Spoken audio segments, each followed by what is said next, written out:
이번 워크숍은 여기 앞에 보고 계시듯이 마르크스주의자들은 현 위기를 어떻게 설명하는가라는 주제의 시간입니다. 네, 오늘 이 주제에 관한 연설을 해주실 조셉 추나라 동지를 소개하도록 하겠습니다. 3일 동안 무려 4개의 주제를 연설해 주시게 되었고요. 2010년에 4년 반 전에 한국에 오셨었다가 4년 반 만에 다시 한국 청중들을 만나러 영국에서부터 오셨습니다. 조셉 추나라 동지를 간단히 소개해드리면 여러분들이 접수하실 때 받으신 안내 책자에도 있듯이 영국 사회주의 노동당의 중앙위원을 맡고 계십니다. 이 동지는 인도계 아버지와 영국계 어머니 사이에서 태어났는데요. 10대 시절에는 아나키즘이나 스탈린주의 같은 그런 다른 전통의 좌파 경향에도 관심을 가졌었는데 지금으로부터 20년 전인 18살에 영국 사회주의 노동자당을 만나서 가입을 했다고 해요. 그리고 누나인 에스미 추나라 동지도 그때 같이 가입을 했는데 지금 현재 SWP 영국 사회주의 노동당에서 같이 중앙위원으로 활동하고 있습니다. 조셉 추나라 동지는 캠브리지 대학에서 이론 물리학을 전공했는데요. 그래서 석사학위를 받았는데 아카데믹하고 뭔가 학술가가 아닌가 하고 생각하실 분들도 있겠지만 그동안 몇 차례에 걸친 연설에서도 보셨고 글들에서도 보셨듯이 추나라 동지는 아카데믹이 아니라 혁명적 사회주의자로서 그리고 직업혁명가로서 영국 사회주의 노동당에서 활동하고 있습니다. 이 동지가 오늘 우리에게 이 마르크스주의자들은 현 위기를 어떻게 설명하는가라는 주제로 앞에 서실 텐데요. 3일차 막시즘 마지막 날의 마지막 강연입니다. 그 어느 때보다도 뜨거운 박수와 함성으로 조셉 추나라 동지와 그리고 오늘 통역으로 수고해 주실 천경록 동지를 함께 모시겠습니다.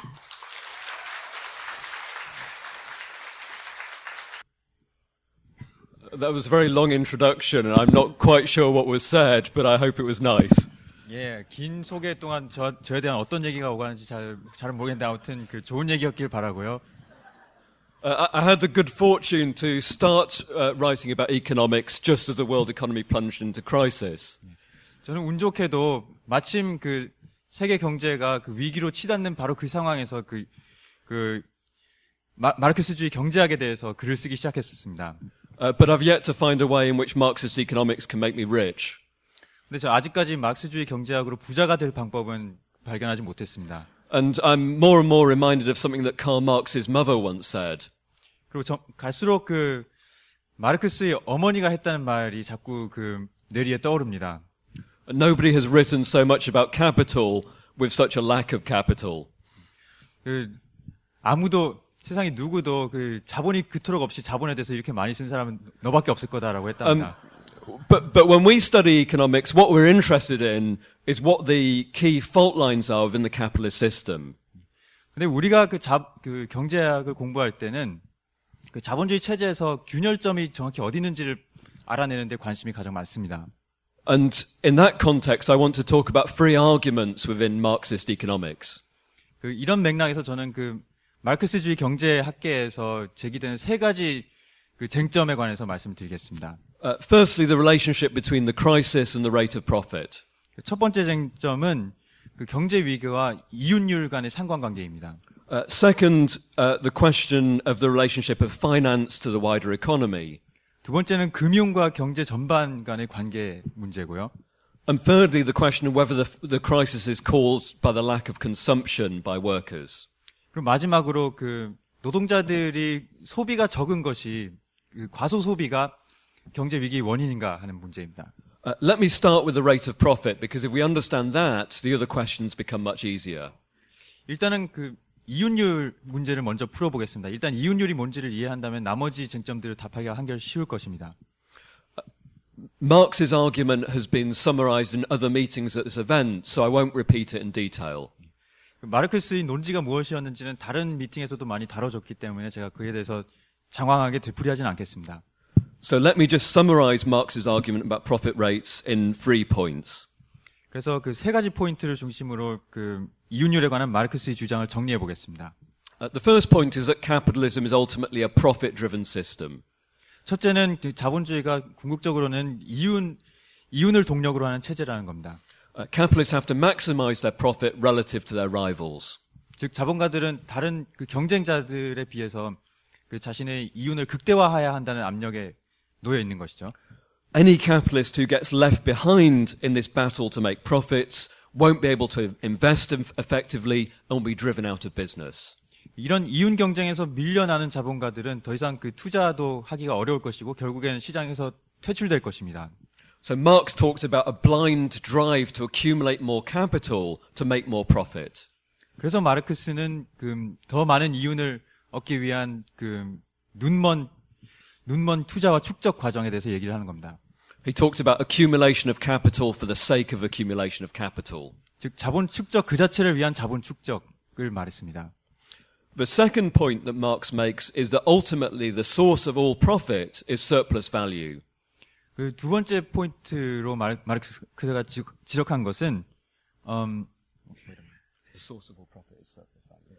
그 모든 이윤의 원천은 잉여 가치라는 것입니다. And surplus value is the gap between the amount of value that labor creates and what workers receive in terms of their wage. 그리고 이 잉여 가치라는 것은 노동자들이 실제로 창출하는 가치와 그 노동자들이 임금으로 지급받는 가치의 차액을 말합니다. All of the profits across the whole capitalist system originate in this exploitation of 2 billion wage workers. 그 자본주의 체제 내에서 모든 이유는 바로 그 노동자들에 대한 이 같은 착취에서 비롯합니다. The third point that Marx makes is that in order for capitalists to compete effectively, they don't just invest in living labor.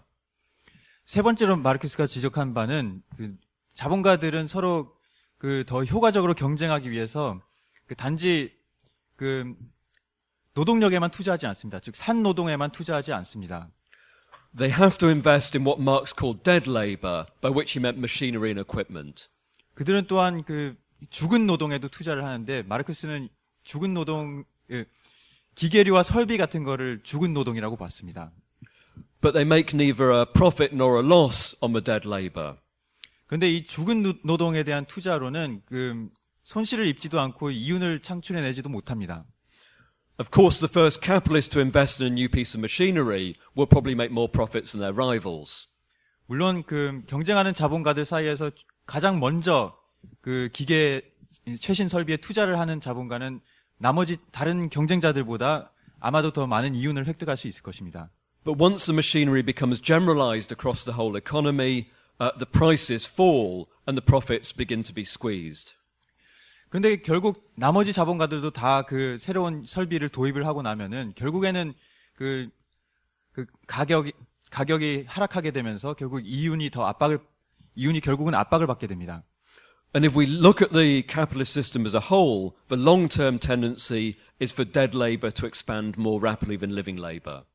그리고 자본주의 전체를 봤을 때 그 장기적인 추세는 뭐냐면은 이런 죽은 노동이 산 노동보다 더 빠르게 증가한다는 것이죠. If you think about the level of investment in a car plant today relative to the number of workers that are employed, it's far, far higher than it was 50 years ago. 예를 들어서 오늘날의 그 자동차 공장에서 그 고용된 인력 대비 그 설비 형태의 자본의 비중을 본다면은 그것이 50년 전보다 훨씬 더 그 비율이 오늘날 높습니다. And it's this mass of investment in dead labor that drags down the rate of profit. 그리고 이처럼 그 죽은 노동에 대한 어마어마한 투자가 결국에는 그 이윤율을 끌어내리는 요인이 됩니다. The amount of profit that capitalists make on their total investment tends to fall in the long run. 즉 자본가들이 총 투자하는 대비 이윤의 비율은 장기적으로 봤을 때 하락하는 경향이 있습니다. That doesn't mean that profit rates are always falling. Marx talked about a law of a tendency. 물론 그렇다고 해서 언제나 그 이윤율이 하락하기만 하는 것은 아닙니다. 마르크스 자신도 그것은 경향일 뿐이라고 얘기했습니다. Now there are both theoretical and empirical challenges to this position. 근데 마르크스의 이런 이윤율 저하론에 대해서는 그 이론적으로 거기에 문제 제기를 하는 측도 있고 또 그 실증적 증거를 근거로 거기에 문제 제기하는 사람들도 있습니다. The theoretical challenge is that people have identified mechanisms that can drive profit rates up again. 근데 그 이론적으로 문제 제기를 하는 사람들은 그 이윤율이 다시 그 반등할 수 있는 그 이론적인 메커니즘이 있다고 얘기를 합니다. In fact, Marx himself talked about counteracting tendencies. 그런데 사실은 마르크스 자신도 그 이윤율 저하에 대한 그 상쇄 경향이 있다고 얘기했습니다. But many Marxists today, such as David Harvey or David McNally or Michael Heinrich, talk about profit rates as if they simply move up and down with no overall pattern. 그런데 오늘날 많은 마르크스주의자들은 예컨대 데이비드 하비나 데이비드 맥넬리 또는 그 마이클 하인리크 같은 사람들은 그 이윤율이 경향적으로 떨어지는 게 아니라 그냥 그 언제든 오를 수도 있고 내려갈 수도 있다는 식으로 얘기를 합니다. So let's look at the two main counteracting tendencies. 그렇다면 그런 이론적인 문제 제기를 하는 사람들이 제기하는 두 가지 꼭 그런 사람들이 제기하는 건 아니고요. 그 실제로 어떤 상쇄 경향이 있을 수 있는지 두 가지 상쇄 경향을 살펴보겠습니다. The first and most obvious is that capitalists can increase the exploitation of living labor. 그 가장 그 쉽게 생각할 수 있는 그 첫 번째 상쇄 요인은 바로 자본가들이 그 노동자들에 대한 착취율을 더 높이는 경우입니다. And that can be very effective in the short term in giving a boost to profit rates because they can cut wages, they can make people work longer and harder. 그 바로 그 노동자들 더 오래 일시키고 더 임금을 삭감하고 하는 것인데 그 이런 것은 그 단기적으로는 그 분명히 이윤율을 확 끌어올릴 수도 있을 것입니다. But there are real limits to how long you can make workers work and how little you can pay them. 근데 노동자들에게 그 지급할 수 있는 임금의 하한이라는 게 있고 그 어느 정도 이상은 그 최소한 어느 정도 이상은 임금을 줘야 하고 또 그 아무리 오래 일시키더라도 하루에 24시간 이상을 시킬 수가 없습니다. And even when you've squeezed workers as hard as you can, there's still this battle to invest in dead labor to try and compete with your rivals. 그리고 그 심지어 노동자들을 최대한도로 쥐어짠다 하더라도 여전히 그 서로 자본가들끼리 죽은 노동에 더 많이 투자하려는 경쟁은 남아 있을 것입니다. So in the long run, the rate of profit tends to start falling again. 그래서 장기적으로 봤을 때는 결국에는 그 이윤율이 하락하는 것이죠. The second counteracting tendency is that as capitalism invests, it tends to cheapen the price of commodities. 두 번째 상쇄 요인은 그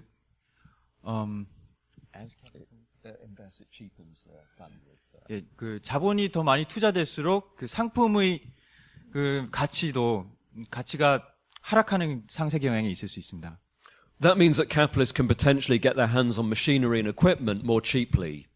상품의 가치가 이렇게 그 설비 투자 덕분에 상품의 가치가 하락한다면 결국 그 자본가들이 그 설비 투자할 때 더 값싸게 설비를 구입할 수 있게 된다는 의미가 됩니다. The problem with this view is it forgets that investments happen at a certain point in time. 근데 그 이런 주장은 사실 투자라는 게 투자라는 게 실제 실제 시간 속에서 이루어진다는 것을 간과한다는 약점이 있습니다. For example, if I build a car plant and then later the price of that investment falls, it doesn't help me.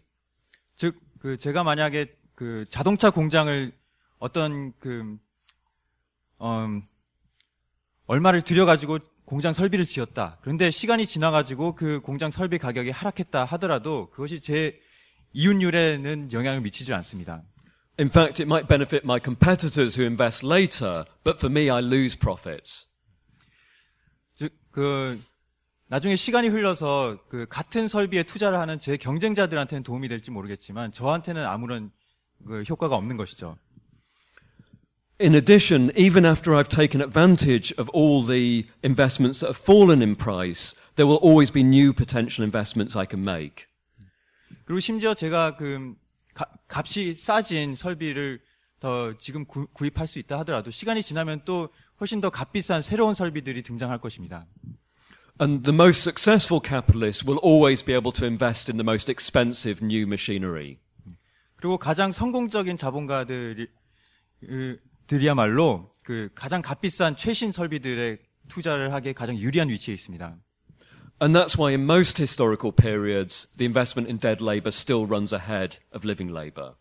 이런 이유 때문에 그 역사 시기 대부분에 걸쳐서 그런 죽은 노동에 대한 투자율이 그 산 노동에 대한 투자율보다 앞질러가는 경향이 나타난 것입니다. Now I'd like to talk about the empirical arguments about profit rates.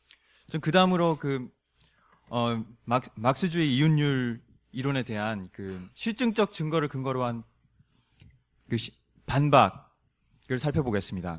This is very difficult because we have to rely on mainstream statistics collected by governments. 근데 이런 논의들이 굉장히 복잡한 이유는 마르크스주의자들이 이런 논의를 전개함에 있어서 그 자본주의 국가들이 수집하는 그 통계들에 의존해야 한다는 점입니다. If we wanted to study this properly, we'd need a huge Marxist statistical bureau. 근데 이 문제를 정말로 제대로 조사하려면은 그 아주 거대한 마르크스주의적 통계청이 필요할 것입니다. And it's very unlikely we could construct such a thing without first introducing socialism. 근데 그런 그 마르크스주의적 통계청을 설립하려면은 일단은 혁명이 성공해야 할 것 같은데요. By which point the data would be useless. 근데 일단 혁명이 성공하고 나면 그런 데이터가 필요 없을 겁니다. However, if you look at the data, it's easy to show that profit rates sometimes rise. 근데 어쨌든 간에 그 이미 있는 데이터들을 살펴보더라도 때로는 이윤율이 상승하기도 한다는 점은 쉽게 알 수가 있습니다. I was last in Seoul in July 2010. 제가 마지막으로 한국에 왔던 거는 그 2010년 6월이었는데요. If I measured If I measured the temperature in July 2010 and compared it to the temperature today, I could conclude that the temperature was getting colder in Seoul. 근데 당시 그 7월에 서울에 왔을 때 그 기온을 재고 그리고 지금 와가지고 기온을 재가지고 둘을 비교한다면은 그 서울의 기온이 계속 하락하고 있다라고 쉽게 결론 내릴 수 있을 겁니다. Global warming is a myth. 즉 그 지구 온난화는 다 뻥이라는 거죠. But this is what people do with profit rates. So people compare the profit rate in 1982 with the profit rate in 1997. 근데 이윤율 가지고도 사람들이 이런 장난들을 칩니다. 그러니까는 82년의 이윤율을 97년의 이윤율과 비교하는 식입니다. The problem with this is that as well as there being a long-term tendency, profit rates also pass through cycles. 근데 문제는 그 이윤율 하락이라는 것이 장기적인 경향이고 그 실제로는 단기적인 그 사이클을 타기도 한다는 겁니다. And here you have to bring in factors like change in interest rates, stock market crashes, changes in wage levels, changes in price levels, and so on. 단기적으로는 이렇게 그 등락을 하기 때문에 그런 단기적인 국면에서는 여러 가지 요인들이 거기에 영향을 줄 수 있다는 것이죠. 주가의 등락이라던가 임금 수준이라던가 기타 등등이요. What we have to do is we have to look at the tendency across the whole business cycle. 그렇기 때문에 우리는 한 경기 순환 국면 전체에 걸쳐 가지고 추세를 봐야 합니다. If you do this, I think you can see a long-term tendency towards decline. 이렇게 보면 장기적인 하락 그 패턴이 나타납니다. But there are still arguments because it partly depends how you measure things like investment. 그런데 여전히 논란의 여지는 있습니다. 왜냐하면은 투자의 가치를 어떻게 추정을 할 것인가를 둘러싸고도 논란의 소지가 있으니까요. Lots of Marxists make the mistake of using what they call the current cost of investment. 많은 마르크스주의자들이 이 투자의 가치를 현재 가치로 추계를 하는 실수를 범합니다. This is the cost of hypothetically replacing the investment if you bought it today. 현재 비용으로 추계를 하는데 이건 달리 말하면은 만약 똑같은 과거에 투자된 자본을 오늘날 다시 투자를 한다면 얼마가 들까를 기준으로 추계를 하는 겁니다. I agree with Andrew Kleiman, Michael Roberts, and Chris Harman that you have to use the historical cost of the investment. 근데 마이클 로버츠나 앤드류 클라이먼 그리고 크리스 하먼 같은 마르크스주의자들은 현재 비용이 아니라 역사적 비용을 기준으로 이걸 추계를 해야 한다고 하는데 저는 이 말이 맞다고 생각합니다. Tony Cliff used to say, you can't build the houses of today with the bricks of tomorrow. 토니 클리프도 그 비슷한 얘기를 했는데 바로 내일의 벽돌을 가지고 오늘날의 집을 지을 수는 없다고 했습니다. Capitalists are interested in their return on their actual investment, not their hypothetical investment. 자본가들은 자신들이 그 어떤 가정적 투자,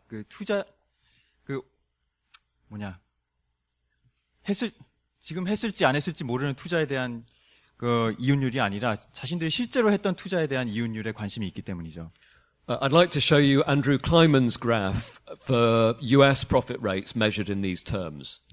그리고 이런 그 역사적 비용을 기준으로 미국의 이윤율을 계산한 앤드류 클라이먼의 그래프를 보여드리겠습니다. What this shows very clearly is that there's a tendency for profit rates to fall, especially in the decades following the Second World War.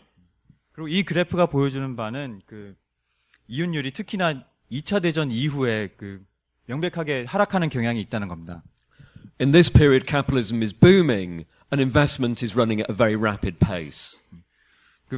2차 대전 직후에는 자본주의가 호황을 누리면서 투자가 아주 급속하게 늘어났습니다. When profit rates decline, investment also slows, and the further decline of profit rates also slows. 근데 근데 이윤율이 하락하면은 그만큼 고정 자본, 죽은 노동에 대한 투자도 둔화하면서 그러면서 이윤율 하락 속도도 다시 그에 따라서 둔화하게 됩니다. So it works exactly like the law would predict. 즉 마르크스주의 이론이 예측하는 바와 정확히 일치하는 것이죠.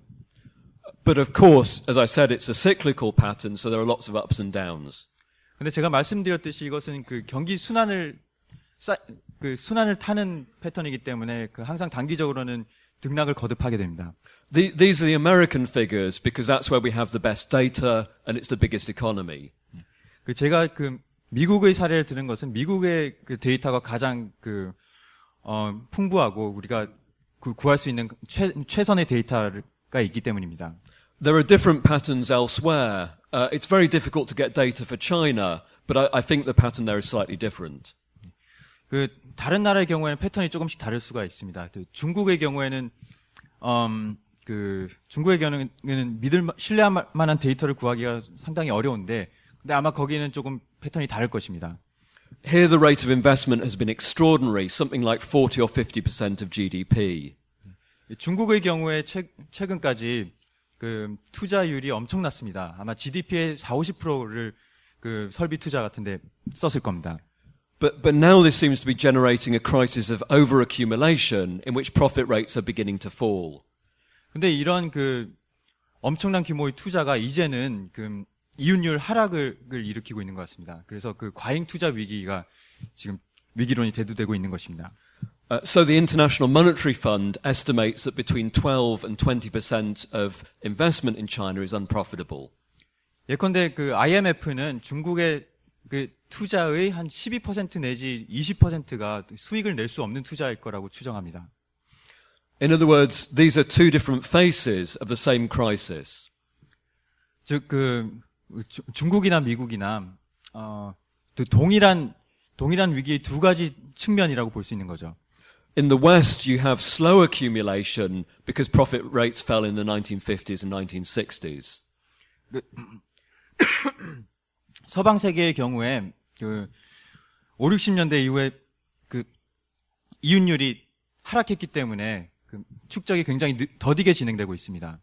In China, you have very high levels of investment now, and it's driving down profit rates. 근데 중국은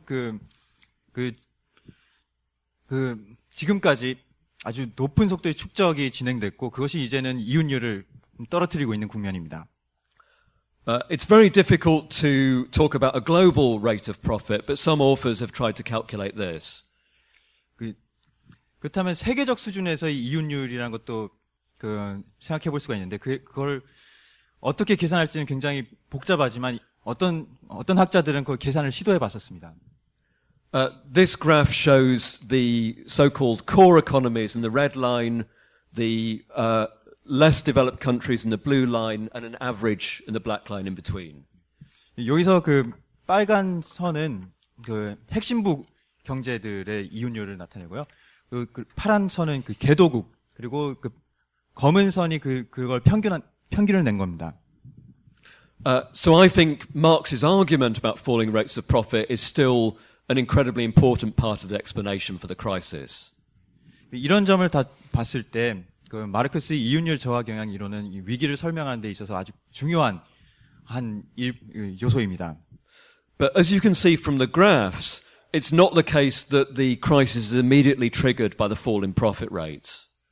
근데 이 그래프를 보면 또 한 가지 드러나는 것이 그 위기가 바로 이윤율이 하락하는 것에서 직접적으로 비롯한 것은 아니라는 겁니다. The argument isn't that profit rates fall and it immediately triggers a crisis. The argument is that low profitability is the ultimate cause of the crisis. 즉 이윤율 저하가 직접적으로 경제 위기를 촉발시키는 요인이라기보다는 궁극적인 요인이라는 겁니다. And here the second set of arguments about the role of finance are very, very important. 그리고 이 대목에서 금융의 역할을 둘러싼 여러 가지 논의들이 굉장히 중요해집니다. Everyone accepts that the crisis in 2007, 2008 began as a financial crisis. 2007년, 8년의 경제 위기가 금융 위기로서 출발했다는 데 대해서는 아무도 이견이 없습니다. Also, for anyone who's a serious Marxist, you'd have to recognize that the financial economy can't be separated from the rest of the economy. 더욱이 진지한 마르크스주의자라면은 금융 경제가 실물 경제와 결코 분리될 수 없다는 것을 인식할 겁니다. Lending and interest rates existed before capitalism had even established itself as a system. 돈을 빌려주는 것과 이자는 자본주의가 체제로서 정립되기 이전부터 오랫동안 존재해 왔습니다. All capitalist corporations use credit to some extent. 그리고 모든 자본주의 기업들이 어느 정도는 신용을 활용을 합니다. And lots of firms that aren't financial firms are heavily involved in finance.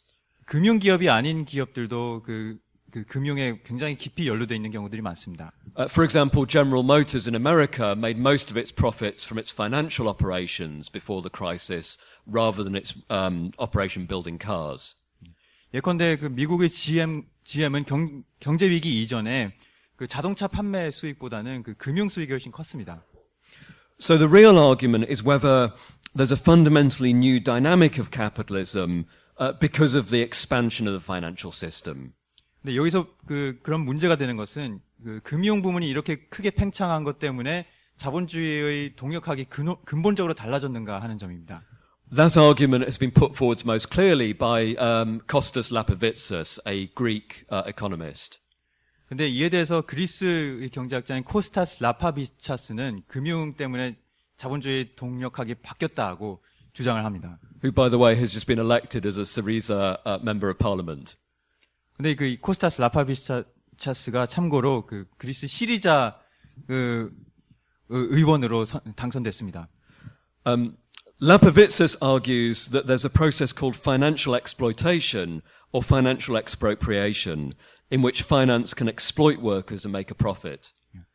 라파비차스는 금융 수탈론 또는 금융 착취론이라는 걸 얘기를 하는데요. 이에 따르면은 금융을 통해서 자본가들이 노동자들을 착취하기도 한다는 겁니다. Now, it's obviously true that financial companies can try to grab money off workers, either through interest payments or through fees for financial services. 당연히도 금융기관들이 노동자들에게 턱없이 높은 수수료나 금리를 책정함으로써 노동자들의 주머니를 털 수 있는 건 사실입니다. But I don't think this is a fundamental change to the dynamics of capitalism. 근데 저는 이것이 자본주의 근본적인 동력학이 중대한 근원적인 변화는 아니라고 생각합니다. The key form of exploitation remains the systematic pumping of surplus value from one class to another. 자본주의 내에서 착취의 주된 형태는 핵심적인 형태는 여전히 한 계급에서 다른 계급으로 잉여 가치를 쥐어짜는 형태입니다. This still sets the limits for the overall expansion of the system. 그리고 이것이 체제가 전체적으로 확장될 수 있는 속도에 제약을 가합니다. But Marx argued in Capital that there were forms of secondary exploitation in which workers were also swindled. 그런데 마르크스 또한 자본론에서 노동자들이 당하고 삥 뜯길 수 있는 2차적인 메커니즘이 있다고 지적했습니다. To take a non-financial example, this is what would happen if all the bread producers simultaneously raised the price of bread. 그 금융 이외 그런 사례를 들자면은 예컨대 그 모든 빵 회사들이 한낮 한시에 그 빵 가격을 다 올렸을 경우에 그런 일이 일어날 수가 있습니다. And this plays a similar sort of role to finance trying to suck money out of workers. 그리고 이거는 그 금융 회사들이 노동자들로부터 더 많은 돈을 뜯어내는 것과 같은 메커니즘입니다. Because these forms of secondary exploitation take place in the context of wage labor and capitalist exploitation. 왜냐하면 이런 2차적인 형태의 착취라는 것도 결국에는 그 임금 노동과 임금 노동을 통한 잉여가치 착취라는 기본적인 맥락 하에서 벌어집니다. So if there's pressure on workers either from finance or from rising prices, there will be pressure on them to expand their wage. 그래서 빵 가격이 올라간다거나 아니면은 그 금리가 올라갔을 때 그것은 노동자들에게는 그 임금을 높여야 하는 압력으로 작용합니다. One possibility is their wages begin to rise, and this simply means that value is transferred from the wider capitalist class to the class of financial capitalists. 그렇게 해서 만약에 결국 임금이 올라간다면은 전체적인 결과는 결국 다른 부문의 자본가들이 차지하는 잉여 가치가 금융 부문 또는 빵 공장 사장들한테로 이전되는 효과를 가질 것입니다. If their wages don't rise, it just means that the overall level of exploitation across capitalism has grown. 만약 노동자들 임금이 빵 가격만큼 상승하지 않는다거나 하면은 결국에는 순 효과는 체제 전체에 걸쳐서 노동자들에 대한 착취율이 더 높아진다는 것을 뜻할 겁니다. I think there's a better way of understanding finance provided by writers such as Ben Fine and Tony Norfield. 저는 금융에 대해서는 벤 파인이나 토니 노필드 같은 다른 막스주의자들의 설명이 더 명료하다고 생각합니다. And what they point out is that any money that isn't being used at any given point in capitalism can be mobilized in the form of interest-bearing capital. 그들의 설명인즉 어느 한 시점에 사용되지 않고 있는 어떤 자본은 이자 낳는 자본으로서 자본 축적에 기여할 수 있다는 겁니다. And that means if I'm a capitalist and I don't have my own money, I can borrow the money I need in order to invest. 그리고 이런 유휴 자본이 있기 때문에 그것이 이자 낳는 자본으로서 기능을 하기 때문에 지금 당장 투자를 하고 싶어도 돈이 없는 자본가는 그걸 빌려다가 축적에 투입할 수가 있다는 것이죠. And similarly, if I'm a capitalist who doesn't want to invest, I can take my money and lend it to someone else for interest. 그리고 당장 지금 현금이 있는데 딱히 투자할 데가 없는 자본가라면 그걸 다른 자본가한테 빌려줘서 투자하게 만들 수 있겠죠. And this means, in Marx's words, that finance pushes capitalism beyond its limits. 그리고 마르크스의 표현에 따르면 이것은 금융이 자본을 그 자체의 한계를 뛰어넘게 만드는 효과가 있습니다. It can allow capitalism to expand faster and further than it otherwise would. 금융이 없었다면은 불가능했을 정도로 자본가들이 더 빠르게 팽창을 하고 축적할 수 있게 만들어주는 겁니다. But ultimately, this creates chains of credit and debt linking together different capitalists. 근데 이렇게 자본가들끼리 서로 빌려주고 빌리고 이렇게 하다 보면은 부채의 연쇄 사슬이 엄청 복잡해집니다. And ultimately, paying back these debts rests on production taking place and profit being made. 그리고 결국에 이 많은 빚을 다 갚으려면은 투자를 해가지고 그것이 적정한 수익을 내줘야 그걸 갚을 수가 있습니다. So Marx says that as well as finance pushing capital beyond its limits, it's also a source of swindle and crisis. 그래서 마르크스는 신용이 자본으로 하여금 한계를 뛰어넘어 나아갈 수 있게 해주는 동시에 또한 Swindle and crisis. 온갖 사기와 또 위기의 잠재력을 위기를 불러올 잠재력을 갖는다고 했습니다. Because when these chains of debt break, it can generalize a crisis and spread it throughout the system. 왜냐하면 이런 빚과 부채의 연쇄 사슬이 어느 한 곳에서 끊어지면은 그것이 결국에는 줄 도산으로 이어질 수가 있기 때문이죠. Along with interest-bearing capital, Marx also identified what he called fictitious capital. 마르크스는 이런 그 이자나는 자본 외에도 그 가공 자본이라는 것에 주목을 했습니다. These are investments such as shares on a stock market, and they represent a paper claim over future profits. 이 가공 자본이라는 것은 예컨대 그 주식에 대한 투자 같은 건데요. 그러니까는 향후 생길 이윤에 대한 그 종이상의 어떤 청구권이라는 겁니다. For instance, the shares might pay dividends to the shareholders. 그래서 그 주식을 갖고 있다면 그에 대한 배당금을 받을 수도 있겠죠. But these paper claims for wealth, this fictitious capital, also circulates according to its own laws of motion. 근데 이런 향후 이익에 대한 청구권인 이런 그 가공 자본이 그 자체의 논리를 가지고 또 그 경제 여러 그 구석으로 유통될 수 있습니다. They become the object of speculation in which different capitalists try to rip each other off, like in a giant casino. 그리고 마치 그 거대한 그 전사회적 카지노에서 벌어지는 것처럼 마치 카지노에서처럼 자본가들이 서로 더 많이 돈을 뜯어가려고 이런 이런 가공 자본에 투기를 할 수가 있습니다. But this doesn't generate any new profit. It represents the redistribution of existing profit. 근데 그렇게 투기를 해서 얻어지는 이익은 새로 창출되는 이윤이 아니라 단지 기존에 있는 이윤이 자본가들 사이에서 서로 그 배분되는 방식일 뿐입니다. So although these markets can expand massively in the history of capitalism, they ultimately rest on production and they can come crashing down again. 그래서 비록 이런 그 가공 자본의 시장이 자본주의 역사에 걸쳐서 엄청나게 팽창하긴 했지만 이런 것들이 그 결국에 생산 부분에서 위기가 도래한다면 이윤이 충분히 나지 않을 경우에 모든 것이 한순간에 무너질 수가 있습니다. Both credit and fictitious capital have expanded massively in the last 20 or 30 years. 지난 20-30년 동안 바로 이런 그 신용과 그 가공 자본 모두가 어마어마하게 증대했습니다.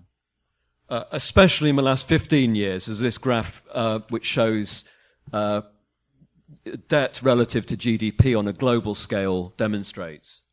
그리고 바로 그 세계적 수준에서의 그 GDP 대비 부채의 비율을 보여주는 이 그래프에서 알 수 있듯이 지난 15년 사이에 특히나 급팽창했습니다.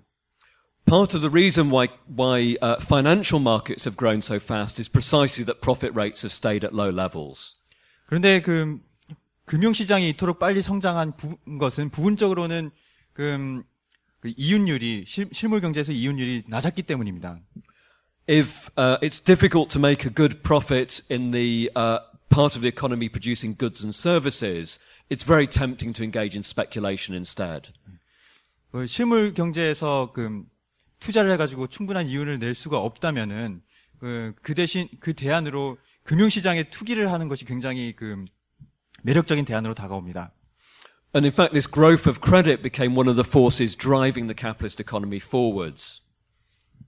The growth of credit drove the capitalist economy forwards. 그리고 사실 이런 신용의 급팽창이 한동안 자본주의 경제를 고성장을 유지를 해줬습니다. This is particularly true after 2001, when the US government slashed interest rates to try and drag the American economy out of recession. 특히나 2001년에 미국 정부가 They cut interest rates in 2001 to try and drag the American economy out of recession. 그 직전의 위기로부터 경제를 부양하기 위해서 이자율을 확 깎으면서 더욱 그런 경향이 가속화됐습니다. This artificially created the housing bubble that then burst in 2007. 바로 그런 저금리 정책 덕분에 2007년에 결국 붕괴하게 된 주택 시장의 거품이 형성됐던 것입니다. There was a growing gap between the financial system and the underlying economic system, and this came crashing down in 2007. 금융 시스템과 그 기반이 되는 실물 경제 간에 점점 그 간극이 벌어졌던 것인데 그것이 결국 2007년에 무너졌던 것입니다. But we have to understand how the growth of finance ultimately rests on low profitability. 그러나 우리는 어쨌든 금융의 성장이 결국에는 그 낮은 이윤율에 기반을 두고 있었음을 이해해야 합니다. The third argument I want to talk about is what's called underconsumption. 세 번째로 저는 그 소위 말하는 과소 소비론에 대해서 짚어보겠습니다. The basic argument is that the crisis isn't caused by low profit rates, it's caused by insufficient demand. 이 과소 소비론의 논지인즉슨 그 낮은 이윤율이 아니라 그 낮은 소비가 위기의 원인이다 하는 것입니다. In particular, people say that workers weren't spending enough and weren't consuming enough, and that's why the system entered crisis. 특히 노동자들이 그 충분히 저축하지도 않고 소비하지도 않는 것이 문제라는 얘기입니다. And that view is reinforced because people generally feel that wages have fallen dramatically in the last 35 years. 그리고 이거는 지난 35년 동안 그 실질 임금이 많이 급락했기 때문에 사람들의 그 경험과도 일치해가지고 더 설득력을 얻게 됐습니다. Now, it's true that wages certainly began to rise more slowly from the 1980s. 물론 그 80년대에 비해서 그 임금 상승 속도가 훨씬 더 낮은 것은 사실입니다. And forcing wages to rise more slowly is why Ronald Reagan and Margaret Thatcher waged class war against the unions.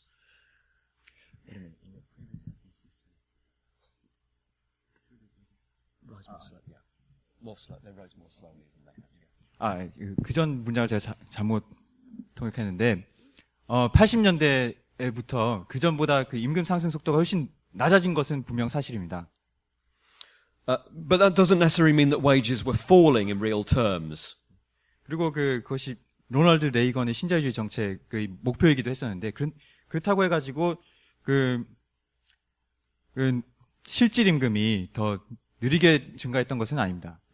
If you look at the US figures, if you include social security and other sources of income, they probably stagnated from the 1980s, but they didn't fall.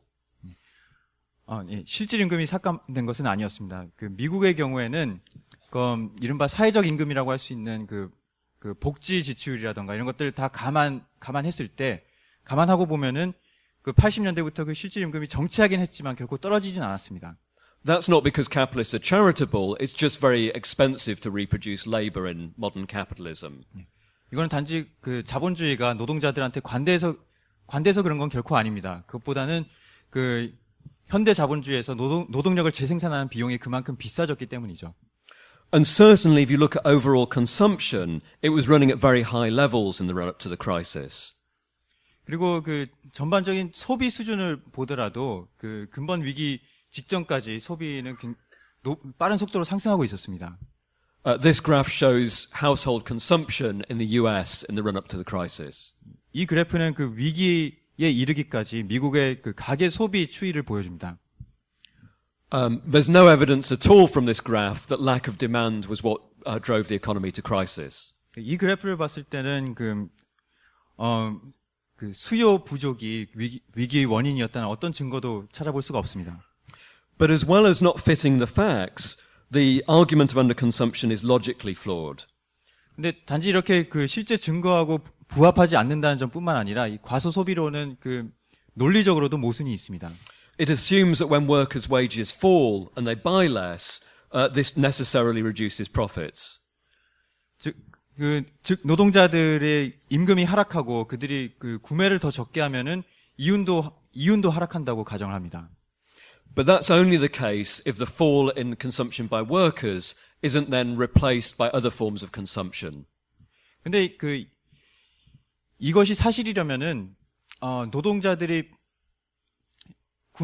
소비가 하락하는 동시에 다른 노동자가 아닌 다른 집단들이 소비도 하락해야 또는 적어도 그대로 있어야 이 명제가 사실입니다. That can mean capitalists buying luxury goods, but the most important form of consumption is investment in machinery and raw materials. 즉 노동자들이 소비 하락을 상쇄할 수 있는 뭐 자본가들이 지출이 얼마든지 있을 수 있는 건데, 예를 들면은 그 자본가들이 뭐 사치 소비도 있을 수 있지만 가장 중요하게는 그 자본가들의 투자가 그 소비 하락을 만회할 수도 있는 겁니다. Provided this investment takes place, in fact, the profit rate should rise as wages fall. Providing investment takes place, profit rates rise as wages fall. 예, 그 자본가들이 바로 이런 투자를 하기만 한다면은 임금이 하락하더라도 그 이윤율은 상승할 수 있습니다. And it's quite possible for investment to rise even if workers' consumption isn't. 그리고 그 노동자들이 소비가 늘지 않더라도 이 투자는 얼마든지 늘 수가 있습니다. Part of the irrationality of capitalism is that people will invest in machinery to build more machinery. 그 자본주의 광기 가운데 하나가 그 자본가들이 그 기계를 생산하기 위한 기계를 생산하기 위한 기계를 생산하기 위한 기계를 계속 생산한다는 것입니다. But they'll only do it if profit rates are high enough to stimulate investment. 근데 그들이 그런 그 생산을 유지하고 투자를 하는 것은 오로지 그렇게 투자했을 때 그 충분한 이윤이 되는 경우에만 그럴 것입니다. And the rate of investment tends to follow very closely the rate of profit. 그리고 이런 투자율은 이윤율을 아주 긴밀하게 따라갑니다. In this graph, the solid line shows the rate of profit in America. The dotted line shows the rate of investment. 이 그래프에서 실선은 이윤율을 나타내고 점선은 그 투자율을 나타냅니다. 미국 데이터입니다. I'd like to finish by explaining why I think these different accounts are important. 마지막으로 이런 서로 다른 설명들이 왜 중요한지에 대한 제 생각을 말씀드리겠습니다. If you think that the crisis is purely a result of financialization, the logic is to try and tame finance. 만약에 그 경제 위기 원인이 순수하게 금융 때문이라고 본다면은 거기서 도출되는 결론은 금융을 길들여야 한다는 것일 것입니다. Perhaps even try to form an alliance with capitalists who engage in production against parasitic financiers. 어쩌면은 그 생산적 자본가들과 동맹을 맺고 그 기생충 같은 금융 자본가들을 단속해야 한다는 결론으로 갈 수도 있겠죠. It can lead us to downplay the real tension between capitalists and workers. 즉 그 노동자들과 자본가들 사이에 존재하는 그 진정한 갈등을 간과하게 될 수 있는 겁니다.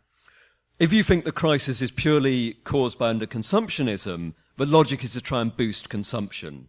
그리고 만약 과소 소비가 위기 원인이라고 본다면은 당연히 소비를 늘려야 한다는 결론으로 가겠죠. And that can lead to state-led Keynesian measures to try and boost demand to solve the problems. 그렇게 되면은 그 국가가 주도하는 어떤 유효 수요를 늘리기 위한 케인즈주의적 정책 같은 걸 지지하게 될 겁니다. That's Podemos's policy in Spain, for example.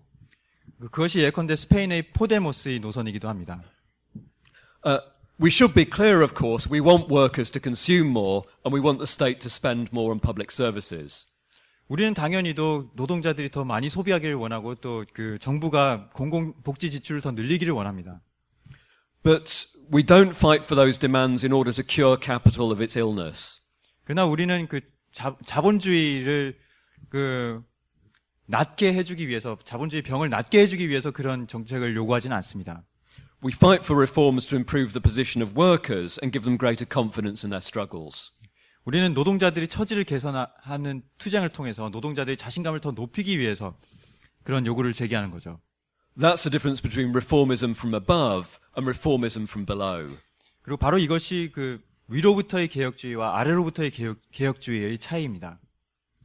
If we think that the ultimate problem is the falling rate of profit, which is an inherent part of capitalism, we get a different picture. 만약에 문제의 진정한 근원이 자본주의에 내재한 이윤율 저하 경향이라고 본다면은 완전히 다른 결론이 도출됩니다. If the ultimate problem is profitability, the process that can solve that problem is crisis itself. 만약 그 이윤율만이 문제라면은 그 문제를 해결할 수 있는 것은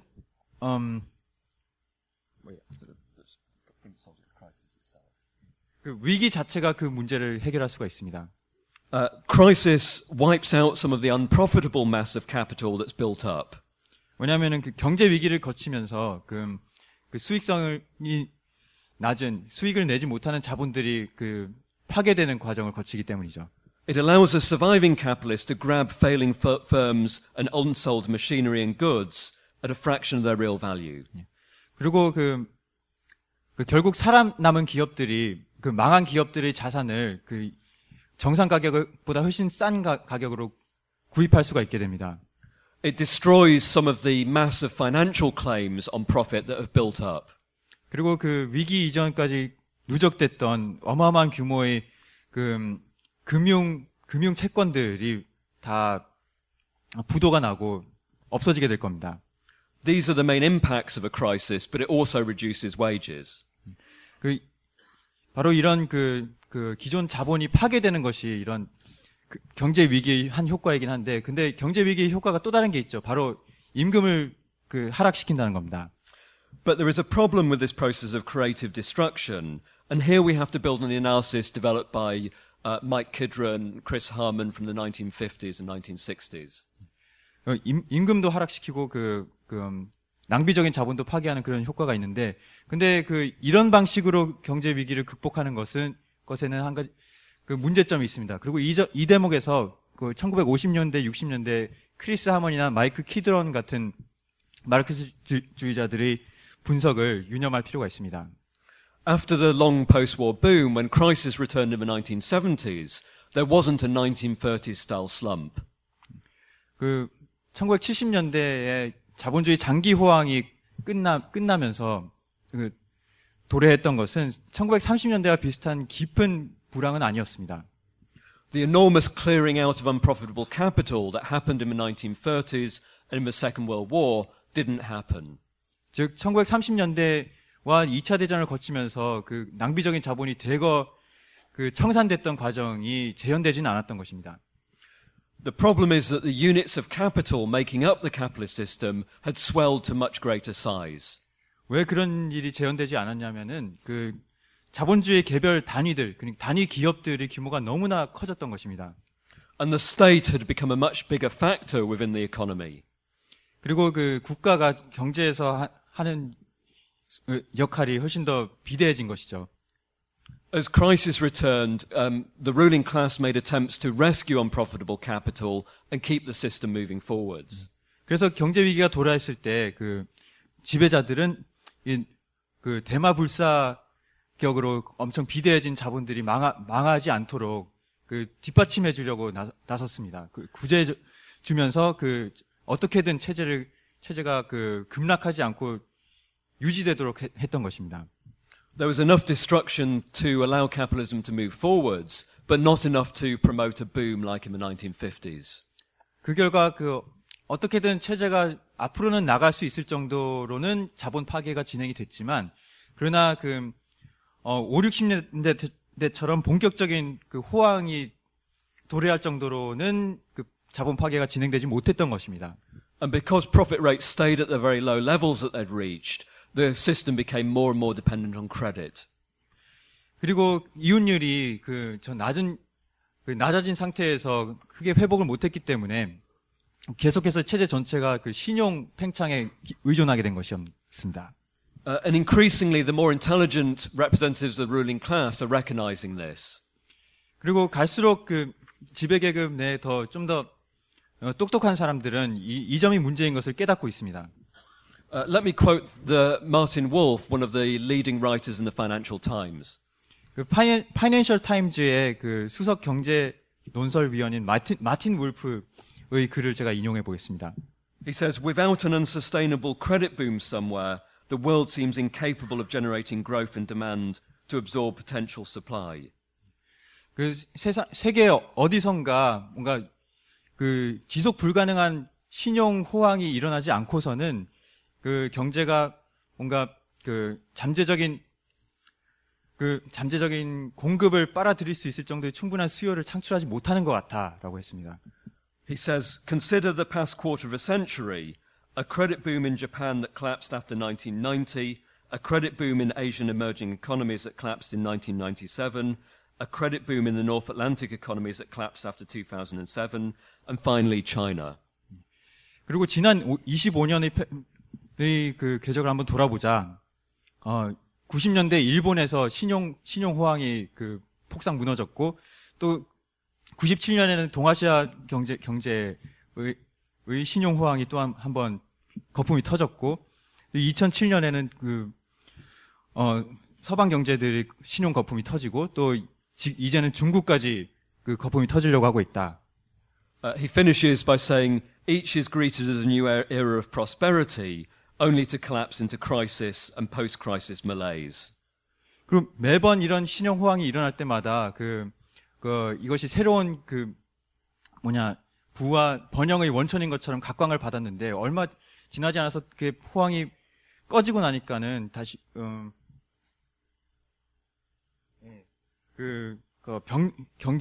각국의 세계 경제를 병들게 하고 말았다라고 했습니다. Let me finish by saying what I think we can conclude about the prospects today. 그렇다면은 오늘날의 전망에 대해서 마지막으로 말씀드리겠습니다. It has very important implications because without the kind of processes that I've described, capitalism will continue to face problems. 이런 분석이 오늘날의 의미가 있는 것은 제가 말씀드린 그런 대규모 자본 파괴 같은 과정이 없이는 자본주의는 여전히 병든 상태로 지지부진하게 나아갈 것입니다. This doesn't mean the collapse of capitalism, and it doesn't mean permanent crisis. 그러나 이것이 자본주의 붕괴로 이어지지는 않을 것이고, 또 영속적인 위기로 이어지지도 않을 것입니다. There may be speculative booms, and there may be periods of growth in some areas of the economy. 세계 경제 일부분에서는 때때로 투기적인 호황이 일어날 수도 있고, 일시적으로 경기가 살아나는 것처럼 보일 수도 있습니다. But we can draw four conclusions. 그럼에도 우리는 네 가지 결론을 도출할 수 있을 겁니다. The first is that we're not going to return to a generalized boom of the capitalist system at any point in the near future. 첫째는 가까운 미래에 우리는 절대로 예전의 일반화된 장기적 호황으로 돌아가지는 않을 거라는 겁니다. The second is that the financial system and the mountain of debt will remain a point of fragility, as we're seeing in Europe today. 두 번째로는 계속 누적되는 부채와 금융 시스템은 유럽에서 보듯이 여전히 앞으로도 체제에 대한 부담 요소가 될 거라는 겁니다. The third is that there will be continued pressure on working class people to pay the price. 세 번째로는 노동 계급에게 대가를 치르게 하려는 끊임없는 압력이 있을 거란 겁니다. The fourth point is the most important. 가장 중요한 것은 네 번째 포인트인데요. Leon Trotsky argued that it wasn't crisis or prosperity that led to struggle, it's the turning points in the situation. 레온 트로츠키는 호황이든 불황이든 그 자체로 노동 계급의 투쟁을 촉발하진 않았다고 했습니다. 오히려 호황에서 불황으로 또는 불황에서 호황으로의 전환 국면이 결정적이었다고 합니다. We're likely to see sudden shifts in the economic situation in the years ahead. 우리는 앞으로 다가올 미래에 이런 급격한 경기 변화를 많이 목격하게 될 겁니다. These turning points will lead to political explosions and potential for struggle. 근데 이런 전환점들은 정치적 폭발력을 가질 것이고, 그렇기 때문에 투쟁이 벌어질 가능성을 제기합니다. We have to be prepared for these struggles and we have to be prepared to turn them to our advantage.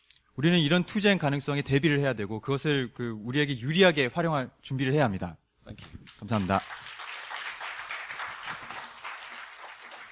네, 이제 연사의 마지막 정리 발언을 들으려고 합니다. 추나라 동지와 천경록 동지가 힘내서 정리 발언 하실 수 있도록 큰 박수로 들어보도록 하겠습니다.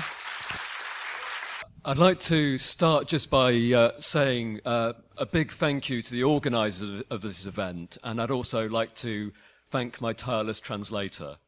먼저 정리 발언을 하기 전에 이 행사를 만들기 위해서 엄청나게 많은 노력을 쏟아주신 조직자 동지들께 먼저 감사의 말씀을 드리고, 그리고 지치지 않고 통역을 해준 통역자 동지에게도 감사의 말씀드립니다. Now, first of all, on the question of finance and imperialism. 먼저 금융과 제국주의에 관한 질문에 답해 보겠습니다. We should be clear that Lenin's writings on imperialism were really a popular outline of the theory.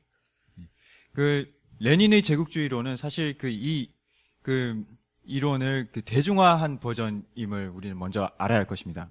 And I'm not sure that the fear of imperialism logically depends on the account of finance. 저는 그 제국주의 이론이 사실 그 금융에 이론적으로 기댈 필요는 없는 것 같습니다. 꼭 기대해야 하는 건지 잘 모르겠습니다. Although it is a very important factor in countries like Germany and other areas of the system where imperialism was developing. 물론 그 당시에 독일이나 그 여타 몇몇 나라에서 그 제국주의가 발전하면서 그 금융과 중요한 관계를 맺어왔던 것은 사실이지만 말이죠. The key features of imperialism are first of all the centralization and concentration of capital to such an extent that it begins to fuse with the state. 그 제국주의의 가장 중요한 그 특징은 바로 자본의 집중과 집적이 너무나 그 진행된 나머지 그것이 그 국가와 자본 간의 융합으로 나아간다는 것입니다.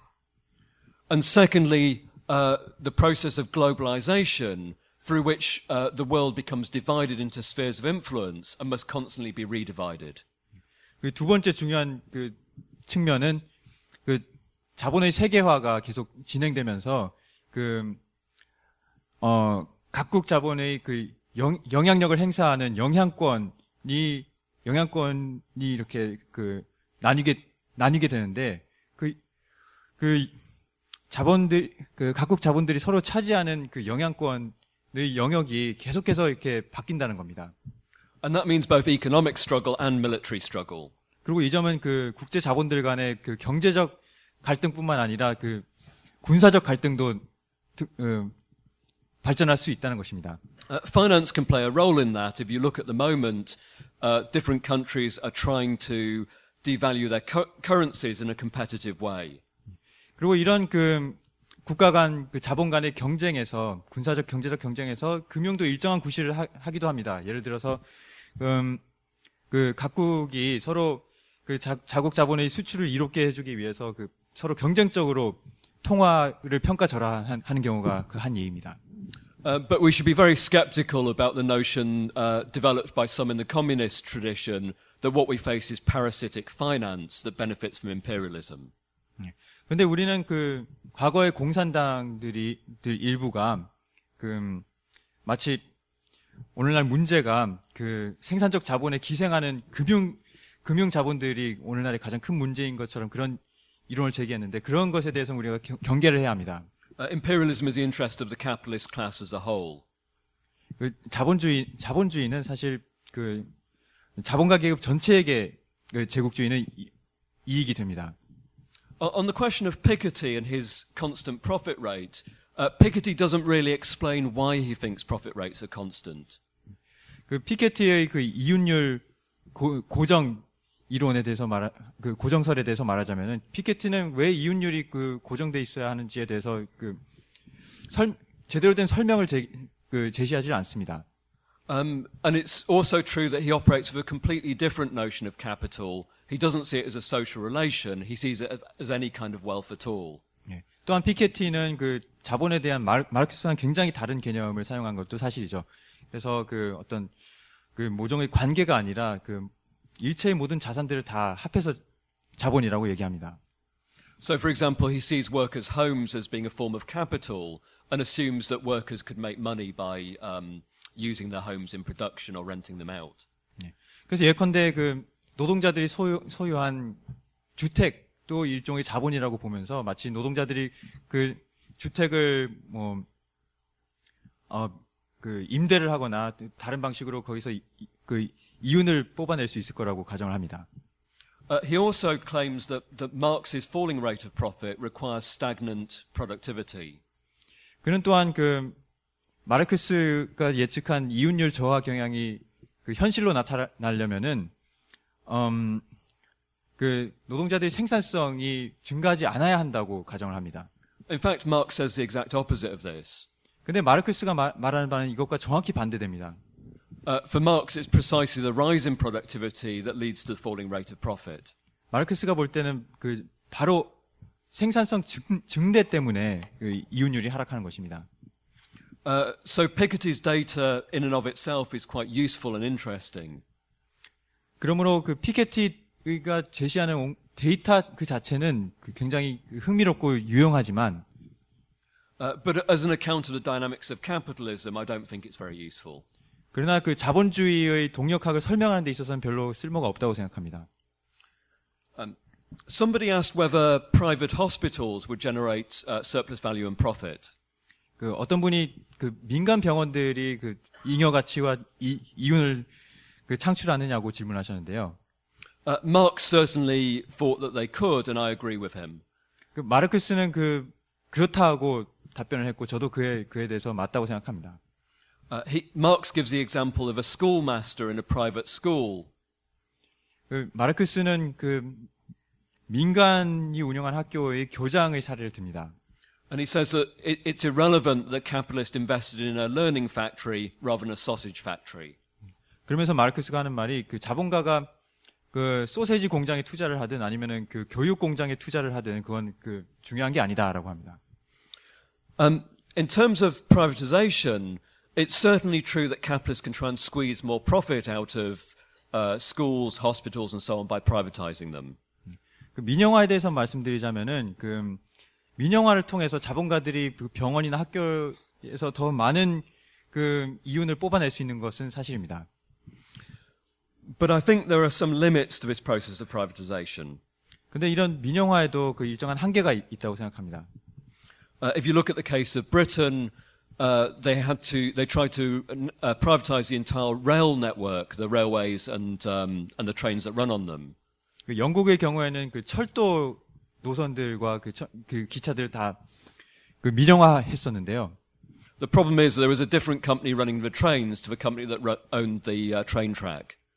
근데 그 열차를 그 운영하는 회사와 또 그 노선을 운영하는 회사들이 다 따로따로였다는 게 문제였습니다. And eventually the government had to step in and effectively renationalize part of it just to make the system run. 그 결국에는 이 시스템의 비효율이 너무나 커져가지고 결국 정부가 다시 그 재국유화를 해야 했습니다. One problem on the left is that people tend to see the public sector as a sphere free from capitalism. 근데 좌파 일각에서는 그 이 공공 부문이 국가 부문이 그 자본으로부터 자유로운 부문인 것처럼 묘사하는 경향이 있어서 그게 좀 문제입니다. But actually, as well as the public sector having some benefits for workers, it's also to the benefit of capital. 근데 공공 부문 그 공공 서비스는 그 노동자들에게 물론 일정한 이익을 주기도 하지만 또한 그 자본가들에게 중요하게는 이익을 줍니다. For example, producing the kinds of labor power that capitalism needs and making sure workers aren't too damaged to work. 예를 들면은 그 자본가들이 필요한 노동력을 재생산하는 데 일정한 구실을 하고 또 노동자들이 그 잉여 가치를 생산하기에 너무 지치지 않도록 해주는 구실도 하죠.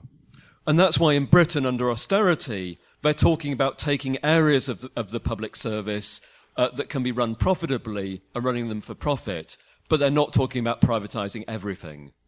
그래서 영국에서도 그 지금 그 긴축 정책을 시행하는 와중에서도 그 공공 부문의 일정 부분은 그 수익을 내고 운영할 수 있도록 하자는 얘기는 있지만 그 공공 부문 전체를 민영화하자는 얘기는 하지 않습니다.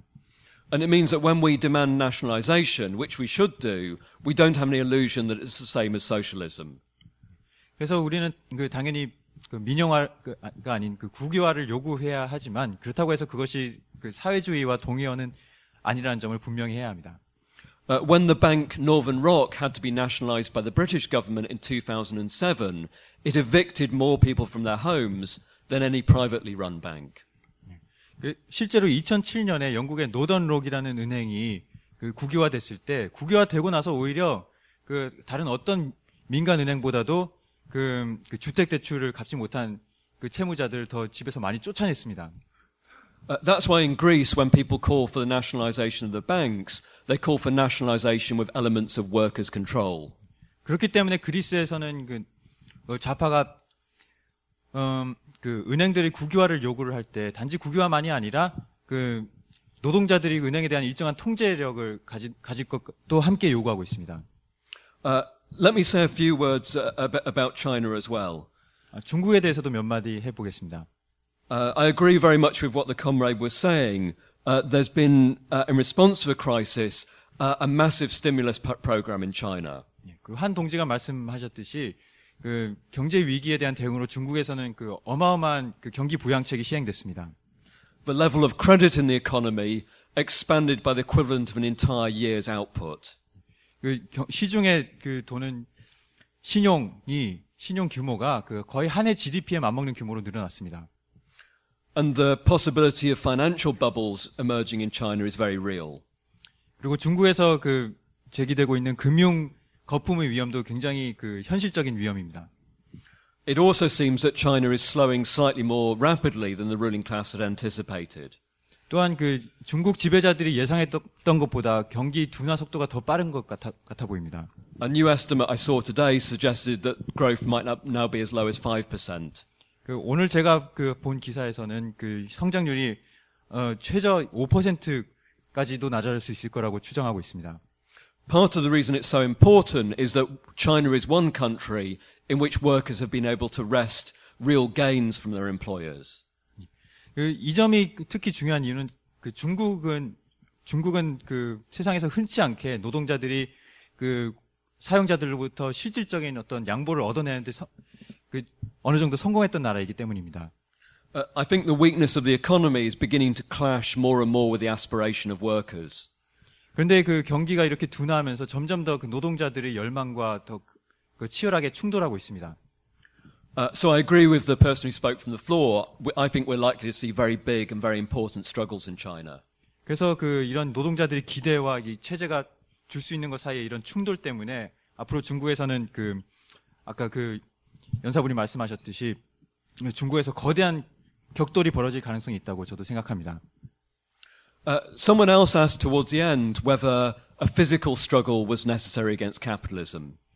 그 마지막에 나오신 분이 그 자본주의를 타도하는 데서 그 물리적인 투쟁이 필요하다고 보느냐고 질문하셨습니다. No socialist craves violence. 세상에 어떤 사회주의자들도 폭력을 원하지는 않습니다. But the problem is if we say that we're pacifists, we're effectively saying that there will never be a revolution. 그러나 문제는 우리가 그 평화주의자가 되려 한다면은 그 우리는 결코 혁명을 일으킬 수 없을 것입니다. When working class people use violence, they're using it to defend themselves against what the rulers are trying to do. 그 노동자들이 폭력을 사용하는 것은 그 지배자들이 노동자들에게 가하는 폭력으로부터 스스로 방어하기 위해서입니다.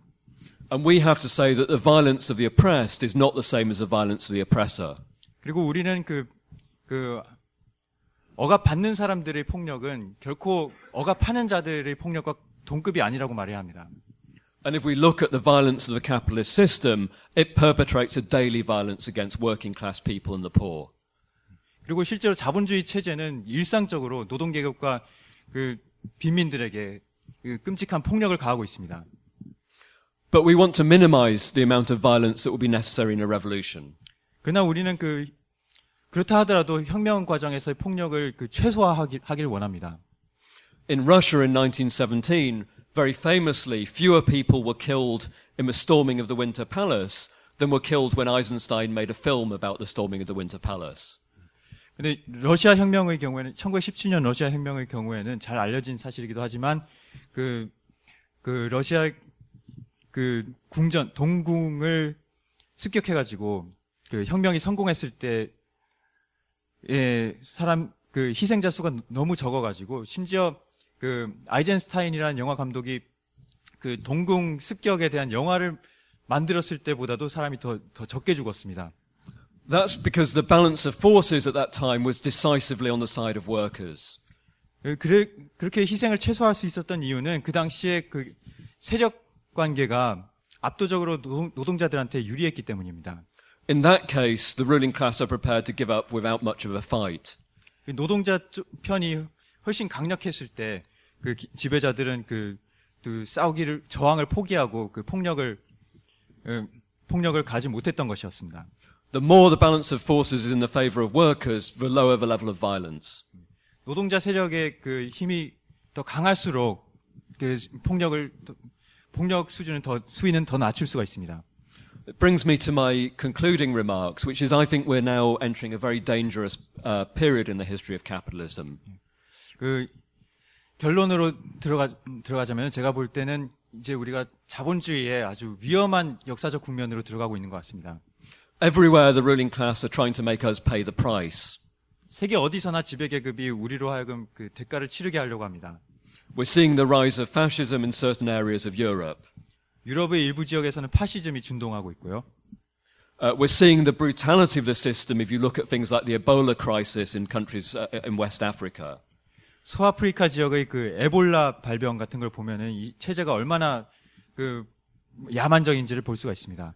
We're seeing a growing ecological crisis that threatens the future existence of humanity. 또 인류 전체의 생존을 위협하는 그 환경 위기도 벌어지고 있죠. We need to have a solution to this general crisis of capitalism. 우리는 이런 그 일반화된 자본주의 위기에 대한 대안을 갖고 있어야 합니다. I'm very confident that the 21st century will be a century of struggles. 저는 21세기가 투쟁의 세기가 될 것임을 믿어 의심치 않습니다. These struggles will often be very unexpected. 그리고 이런 투쟁들이 많은 경우 우리가 예상치 못한 투쟁들이 될 겁니다.